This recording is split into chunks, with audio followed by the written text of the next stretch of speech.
जगन्नाथ मारुतीराव डोईफोडे आजचा कितवा पुण्यस्मृती दिवस आहे? तिसरा पुण्यस्मृती दिवस आहे. त्या निमित्ताने त्यांच्या परिवाराने आपल्या टेमसना बरोबर आहे ना, टेमसना या गावामध्ये परित्राण पाठ करण्यात आलेला आहे.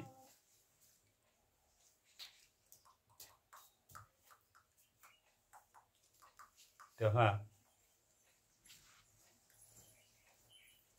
या टेमसना गावामध्ये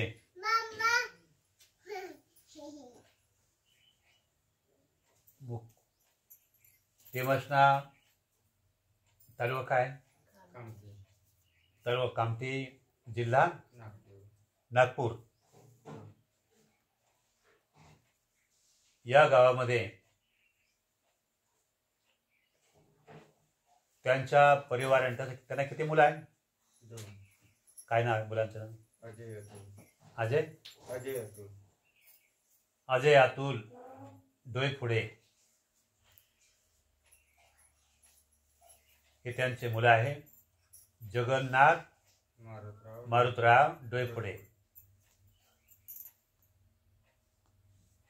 हे त्यांना 2 मुलं आहे. अजय अतुल डोईफोडे. मुली वगैरे आहे का? मुली कीर्ती भारती कीर्ती आहे की ते कुठे आहे? आपल्या सासवडी. भारती कीर्ती. त्यांचे आडनाव काय?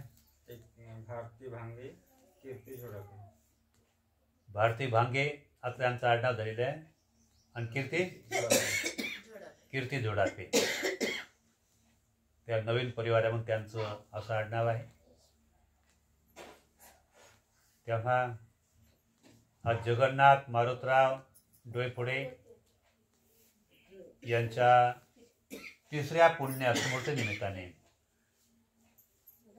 आजचं हे परित्राण पाठ या टेमसना गावामध्ये करण्यात आलेले आहे. तर तेव्हा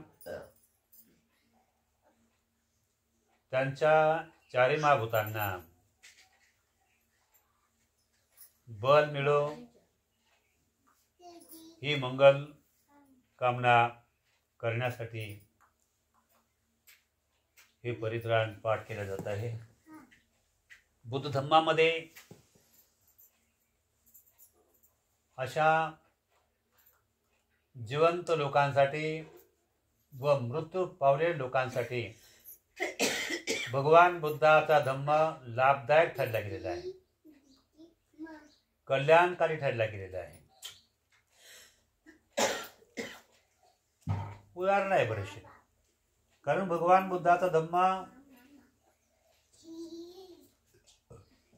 कुशल कर्मावर अवलंबून आहे, आपल्या पारमितावर अवलंबून आहे, दान पारमितावर अवलंबून आहे, शील पारमितावर अवलंबून आहे, नैष्कर्म पारमितावर अवलंबून आहे,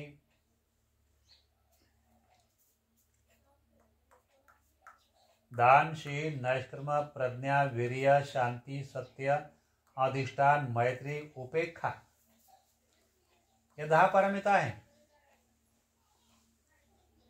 जोपर्यंत व्यक्ती जिवंत आहे तोपर्यंत व्यक्ती त्या पारमिता पारंगत करत असतो. आणि एकदा का त्यांना पारमिता प्राप्त झाल्या का त्या पारमिता कधीच नष्ट होत नसतात, मरत नसतात. त्या पारमिता सदा सर्वकाळ जिवंत राहतात. व्यक्तीच्या पारमिता जिवंत असतात. म्हणून पारमिता प्राप्त करणारा मनुष्य कधीच मरत नसतो. पारमिता बल प्राप्त करणारा व्यक्ती स्वतः सदैव अमर राहतोय. हे इतिहासाच्या माध्यमातून तो अमर राहतोय. पारमिताला महत्व दिलं भगवान बुद्धाच्या काळामध्ये. त्या लोकांनी ज्यांना धम्म समजला होता आणि धम्म समजण्यात आला होता आणि ते लोक धम्म समजले होते म्हणून त्यांनी पारमिता कमवायचं काम केलं. त्यांनी पैशाची पर्वा केली नाही. अनाथ पिंडिकाने धम्म कमावला, पारमिता कमावली, म्हणून तो आपल्या इतिहासात अजरामर झाला. त्यांनी सोन्याचे वीट बिछावून ती जागा खरेदी केली होती जेत राजाकडून, आणि त्या ठिकाणी बुद्धविहार त्या ठिकाणी बनवलं होतं. आणि त्या बुद्धविहाराचं नाव जेतवन बुद्धविहार असं ठेवण्यात आलं होतं. त्या बुद्धविहाराचं नाव जेतवन बुद्धविहार ठेवण्यात आलं होतं. अनाथ पिंडिक जेतवन बुद्धविहार ठरवण्यात आलं होतं. जो व्यक्ती पारमिताला समजतो तो व्यक्ती पैशाला, संपत्तीला, सोन्याला किंमत देत नाही. धम्म हा अनमोल रत्नाची खाण आहे. म्हणून सोन्याचे वीट बिछावून तेवढी जागा त्याने खरेदी केली होती. फार मोठा इतिहास आहे.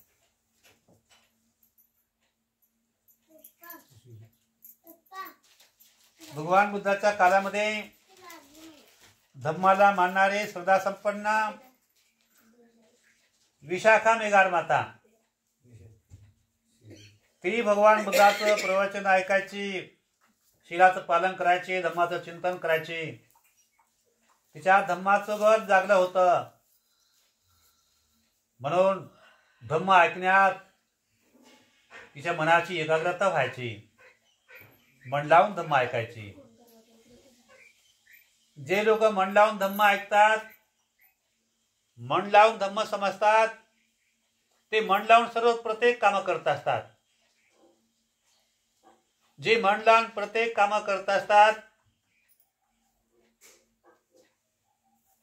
त्या लोकांचं प्रत्येक काम सफल होते आहे.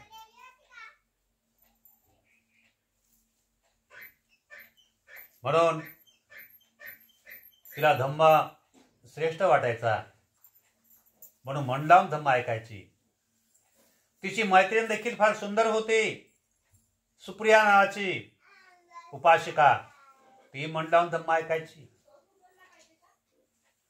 पण विशाखा मन लावून धम्म ऐकत असताना तिच्या जवळ एक नवरत्नाचा हार होता. त्या काळातला तो हार 9 कोटीचा हार होता. पण ती मन लावून धम्म ऐकत असल्यामुळे तिचं मन परिपूर्ण धम्मावरच केंद्रित राहायचं. तिचं आकर्षित कोणत्या वस्तूवर मन केंद्रित नव्हतं, कारण ती आकर्षित वस्तूपेक्षाही धम्माला सर्वश्रेष्ठ ती मानत होती. म्हणून सुप्रिया नावाची तिची मैत्रीण होती. तिला म्हटलं तू माझं भगवान बुद्धाचा धम्मोपदेश मी ऐकतो, माझं परिपूर्ण ध्यान मन धम्मावर केंद्रित राहते हे, म्हणून तू माझा हा नवरत्नाचा हार सांभाळ. पण सुप्रिया तिच्यापेक्षाही तिच्यासारखीच होती धम्मवान. तिने धम्मोपदेश ऐकला. धम्मोपदेश ऐकल्यानंतर साधुकार दिला. धम्मोपदेश ग्रहण करणारे लोक जे असतात, मनाच्या एकाग्रतेमधून धम्मोपदेश ऐकून झाल्यानंतर साधू साधू साधू एकाग्र मनाने आणि साधुकार दिल्यानंतर तर त्या उपासकाने, सुप्रियाने आणि विशाखाने काय केलं, भगवान बुद्धाला भिक्खू संघाला त्रिवार वंदन केलं. आणि त्यांना त्या हाराचं भान नाही. तो हार खाली पडून गेला तो, आणि तसेच ते आपल्या घरी निघून गेला. नवरत्न हार. मग सकाळी तिला होश आला विशाखाला, कारण सुप्रिया विशाखापेक्षाही खूप धम्माने पकले होते. ती धम्माचं चिंतन करत राहिली. सकाळपर्यंत तिला धम्माच्या एकाग्रतेने तिला सोडलं नाही. आणि मग तिला होश आला, अरे माझा हार सुप्रियाकडे दिला होता मी जाते आता सुप्रियाकडे, तो हार घेऊन येतो. तोपर्यंत सुप्रिया धम्माच्या चिंतनामध्ये व्यापून गेले होते. सुप्रिया माझा हार दे म्हणते. अरे मला भान नाही बिलकुल. मी आतापर्यंत जो भगवान बुद्धाने जो उपदेश दिला होता त्या उपदेशाचं चिंतन मी आतापर्यंत करता. अरे बाबा, त्या विशाखा म्हणते, अरे तू तर माझ्यापेक्षा जास्त ठरला गेली. तर काही असो सुप्रिया, विहारात जा आणि त्या विहारामधून माझा हार घेऊन. पण एक लक्षात ठेव, जर एखाद्या भिक्खूंचा हात लागला जर असेल तर तो हार विहाराला अर्पण. त्या कालामध्ये आनंद भिक्खू ब्रह्मचर्याचं पालन करण्यामध्ये आघाडीवर होता. तर आनंद भिक्खूचा हात लागला जर असेल का ते हार आणू नका. त्या सुप्रिया जात असताना आनंद नावाच्या भिक्खूने तो हार उचलला आणि म्हणते, सुप्रिया ये. तो हार खाली पडला होता, तो उचलून मी खिडकीत ठेवला म्हणते वगैरे. तेव्हा सुप्रिया म्हणते, विशाखाचं मत आहे का तो हाराला जर समजा भिक्खूचा हात लागला असेल तो हार विहाराला अर्पण. पण आनंदाने म्हटलं, भिक्खू याचं काय करणार. भगवान बुद्धापर्यंत हा प्रकार गेला. भगवान बुद्धाने म्हटलं, मग शेवट विशाखाने दुसरा मार्ग काढला. त्या हाराची 2-3 पट किंमत देऊन दिली, 3-4 पट, 57 करोड रुपयाचं विहार बनवून दिलं, दान दिले आणि ते भिक्खू संघाला दान केलं. अशा प्रकारची सुधासंपन्न लोक होते. त्या काळामध्ये विशाखा फार श्रीमंत होती. तो हार विकत घेण्याचं सामर्थ्य अन्य कोणत्या व्यक्तीमध्ये नव्हतं. पण स्वतःच विशाखेने त्या हाराची किंमत दिली आणि तो हार तो एवढा मोठा विहार बनवलं, पूर्वाराम नावाचं विहार बनवलं आणि ते विशाल भिक्खू संघाला दान दिलं होतं, नाही का. सुप्रिया देखील, तिची देखील अवस्था फार मोठी त्यागाची होती. सुप्रिया अनेक भिक्खूंना, आजारी भिक्षूंना आवश्यकतेनुसार त्यांना भोजन दान द्यायची ती. त्या भिक्षूंना विचारायचे, बनते तुम्ही काय खाल. तर तेव्हा कोणी काय काय सांगायचे आवडीनुसार. तर तेव्हा एका भिक्खूकडे गेली. त्या भिक्खूला म्हणते, बनते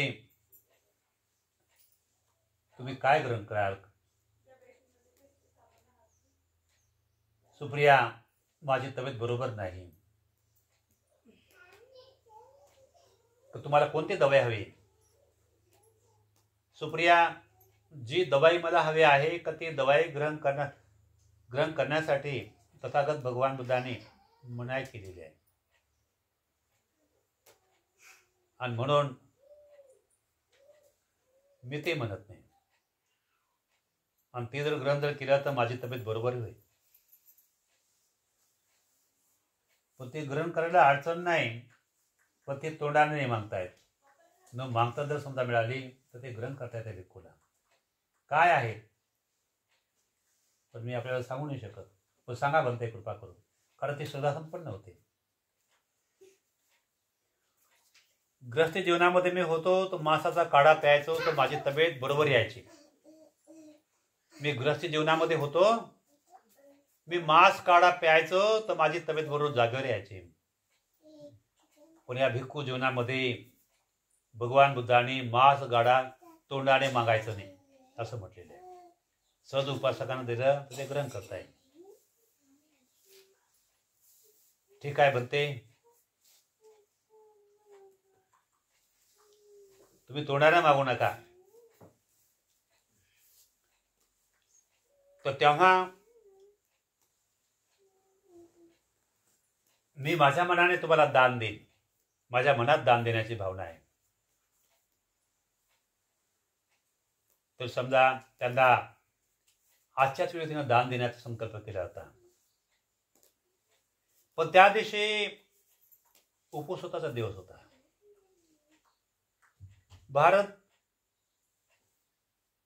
भारताने बौद्ध धर्म ग्रहण केल्यामुळे पुरा भारत देश हा बौद्धमय झाला होता. भारताचं नाव पूर्वी जम्बूद्वीप नाव पडलं गेलं होतं आणि म्हणून पुरा भाग पुरा जम्बूद्वीप हा बुद्ध धम्माचं आचरण करणारे नियमाचं पालन करत होते. आणि पौर्णिमा, अमावस्या, अष्टमी या दिवशी कोणत्याही कतलखान्यामध्ये कत्ल होणार नाही असा राजाचा आदेश होता. कोणत्याही प्राण्याची हत्या होणार नाही अशी राजाचा आदेश होता. वर्षा दिवस होता, झाले नव्हत्या त्या दिवशी. मग करायचं काय? सुप्रिया एक वचने होते, मी काय दान देऊ, भिक्खूंना कुठून देऊ? कोणत्याही कतलखान्यामध्ये कोणती बकरी किंवा कोंबडाचे कत्ल झाले नाही.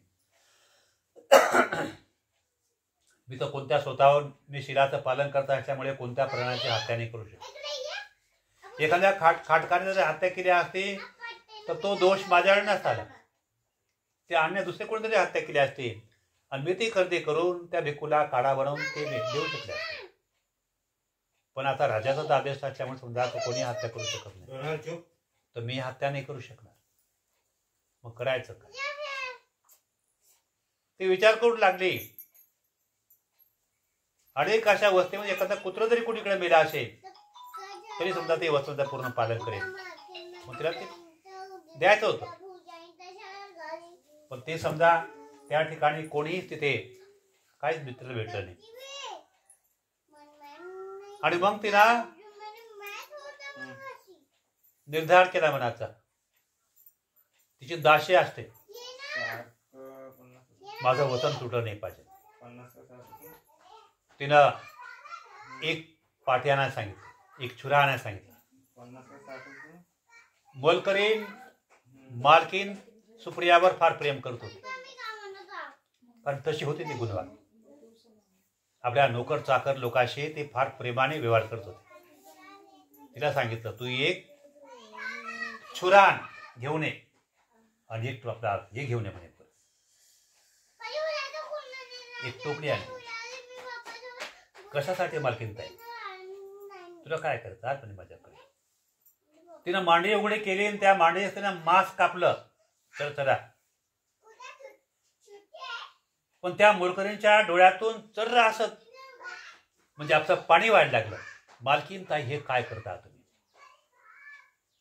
तू बिलकुल मनाला कंट्रोल ठेव, तुझे असो तो आवर. आणि ते कापून झाल्यानंतर तिला सांगितलं, बिलकुल तू ही कोणाला सांगता कामा नये, भिक्खूला सांगता कामा नये. आता सुंदर काढा बनाव आणि त्या भिक्खूला देऊ नये. कधी मोलकरीण गेली, त्या भिक्खूला दिलं. त्या भिक्खूनं ग्रहण केलं. स्वादिष्ट वाटला काढा. तो भिक्खू आजारपणातून बरा होऊन बसला. पण ते मांस कशाचं होतं काय माहिती नाही. पण ते भगवान सम्यक संबोधाचा काळ होता. बुद्धाला कळालं ही गोष्ट. आणि भगवान सम्यक संबोधा बरोबर दुसऱ्या दिवशी तिच्या घरी आले.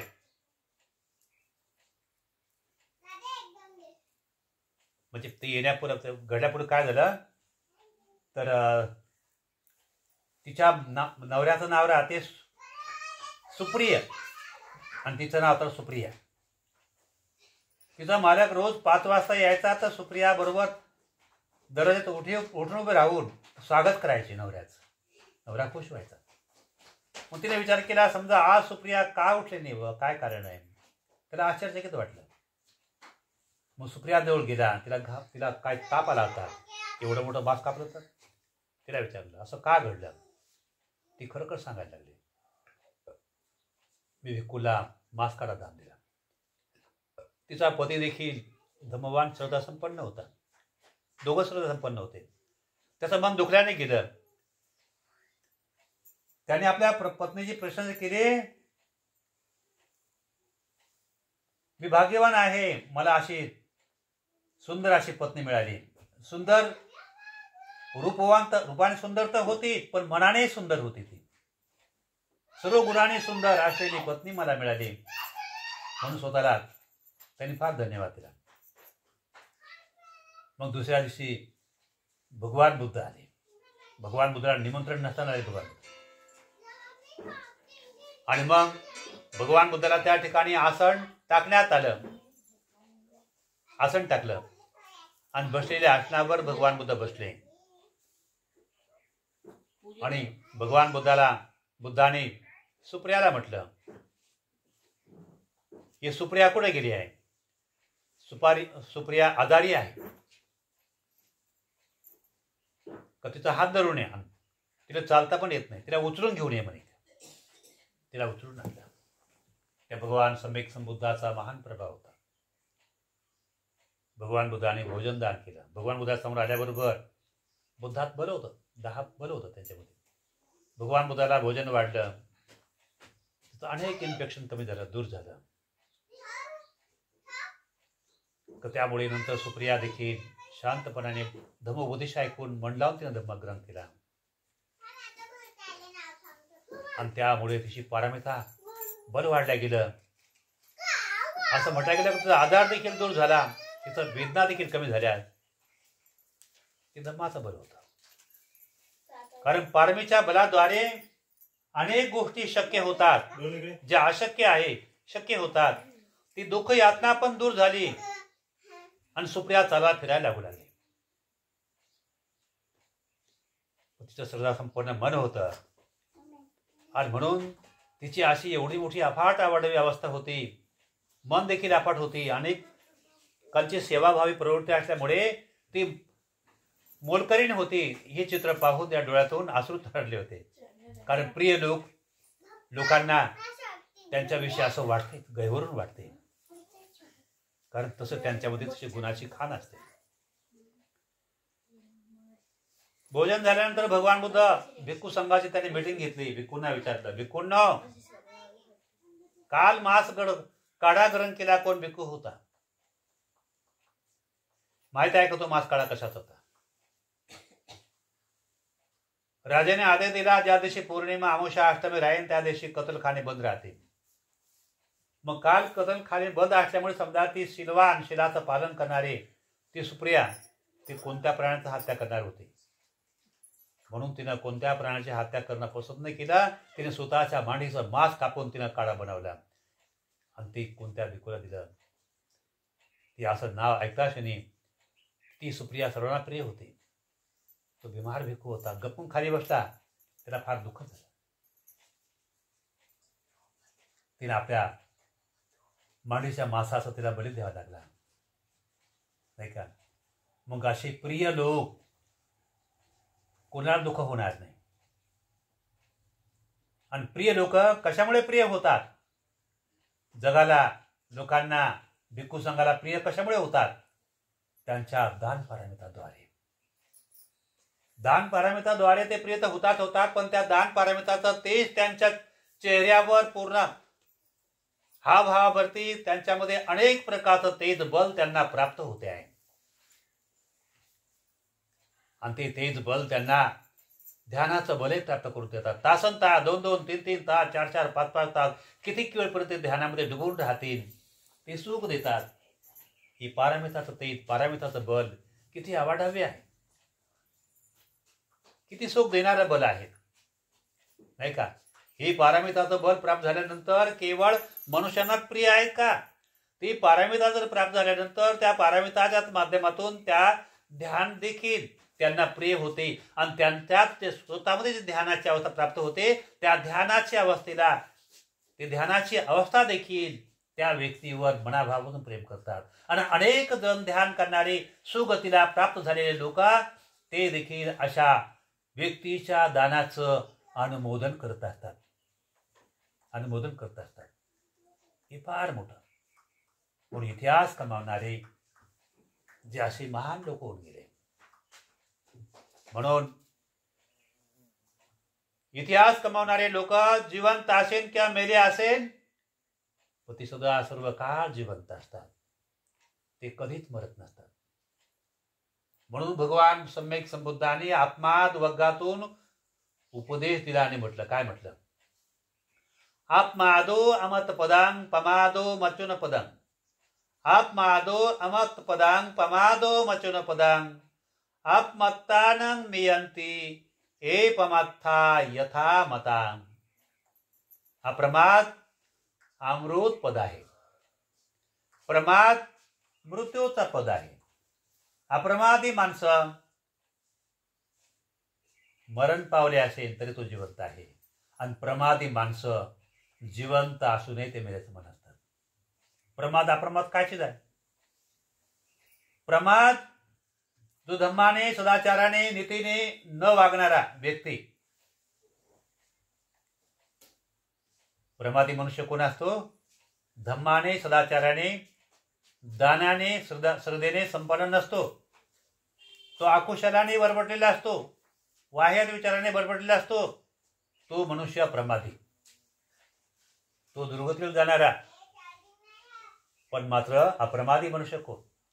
जो धम्माना जगणारा, शिलानं सदाचाराने जगणारा, नाही का, नीतीने संपन्न जीवन जगणारा, असा जो मनुष्य हे नीती संपन्न चारित्र्य संपन्न, हा मनुष्य जिवंत असताना मेल्यानंतरही सुगतीला प्राप्त होणार आहे.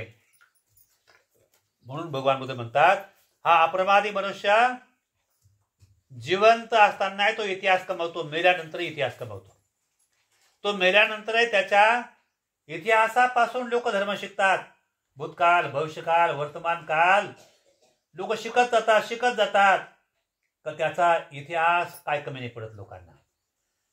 आज भगवान बुद्धाचा काल जाऊन समजा आज 2500च्या वर वर्ष निघून गेले, पण लोक त्या काळात जिवंत असताना लोक सुखावले होते. पण आज लोक त्यांचा इतिहास ऐकूनही त्यांच्या इतिहासावर चालण्याचा प्रयत्न करतात. मग पहा बरं, त्यांच्या इतिहासाच्या माध्यमातून लोक धर्म शिकतात का? किती लोक महान असतात ते. अनाथ पिंडिकाचा इतिहास ऐकून, जरी अनाथ पिंडिका इतकं कोणी दान देऊ शकत नाही, पण अनाथ पिंडिकाचा इतिहास स्वतःमध्ये अंकुरित करायचा प्रयत्न करतात. विशाखा इतकं कोणी दान देऊ शकणार नाही कोणी, पण तरी विशाखासारखं अनेक कोणती स्त्रीच्या मनात भावना असते, मिथ्यासारखं माझ्यामध्ये तो अंकुर जागला पाहिजे, तसं ते चिंतन केल्याशिवाय राहणार नाही. सुप्रियासारखं कोणी होऊ शकणार नाही, पण सुप्रियासारखं दान देण्याची प्रवृत्ती स्वतःमध्ये जागवण्याची ती उपासिका, ती स्वतः जरूर काही ना काही प्रवृत्तीत जागवेल. असे कितीतरी त्या काळात उपासिका होऊन गेले, कितीतरी त्याग केला त्या लोकांनी. अशा प्रकारचं इतिहास कमावणारे जे लोक आहेत, ते लोक असे असतात, ते महान होतात, नाही का. म्हणून या दान पारमिताच्या माध्यमातून व्यक्ती जिवंत असेल किंवा मेला असेल तरी तो व्यक्ती गाजत असतो तिन्ही कालामध्ये. भूतकाल, भविष्यकाल, वर्तमान काल, तिन्ही कालामध्ये तो आद्रामर होतो, गाजत असतो. तो संपत नसतो, तो मरत नसतो, तो कधीच मरत नसतो. चांगला असावे मनुष्य कधी मरत नसतो. तो सदा सर्व काळ चिरकालपर्यंत तो जिवंत असतो, चिरकालपर्यंत तो अमर असतो. आणि अमर व्यक्ती मृत्यूला प्राप्त होत नसतो, नाही का. अमर व्यक्ती मृत्यूला प्राप्त होत नसतो.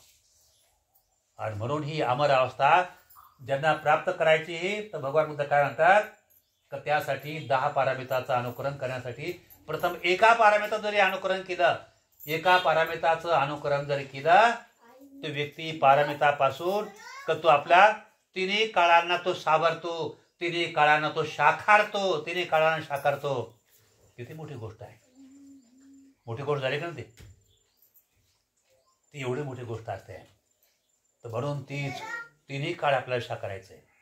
कशाच्या माध्यमातून साकारायचं आपल्याला? पारमिताच्या माध्यमातून.